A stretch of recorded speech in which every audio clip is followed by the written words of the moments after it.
এদিকে সুদানে জাতিসংঘ শান্তিরক্ষা মিশনে সন্ত্রাসী হামলায় নিহত 6 সেনা সদস্যের মরদেহ পৌঁছেছে নিজ নিজ গ্রামে। ইতোমধ্যেই মাসুদ রানা, মুমিনুল ইসলাম এবং শান্ত মণ্ডলের দাফন সম্পন্ন হয়েছে। নিহত 6 শান্তিরক্ষীর এলাকায় নেমেছে শোকের ছায়া। প্রতিনিধিদের তথ্যে চিত্রে ডেস্ক রিপোর্ট। ঢাকা সেনানিবাসে জানাজা শেষে সুদানের আবেই এলাকায় জাতিসংঘের শান্তিরক্ষা মিশনে সন্ত্রাসীর হামলায় নিহত 6 সেনা সদস্যকে হেলিকপ্টারে করে পাঠানো হয় নিজ নিজ এলাকায়।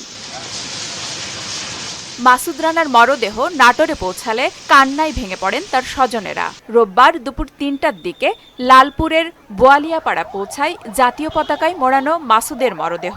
তাকে এক পলক দেখতে ভিড় করেন বন্ধু, আত্মীয় স্বজন ও প্রতিবেশীরা। দ্বিতীয় জানাজা শেষে স্থানীয় কবরস্থানে দাফন করা হয় মাসুদকে।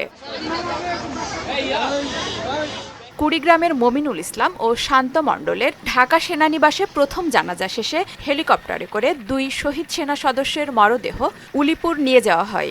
পরে সেখান থেকে তাদের মরদেহ গ্রামের বাড়িতে নিয়ে জানাজা সম্পন্ন হয়। এরপর গার্ড অব অনার প্রদান শেষে পারিবারিক কবরস্থানে দাফন সম্পন্ন হয়। তাদের এই মৃত্যুতে এলাকায় শোকের ছায়া নেমে এসেছে।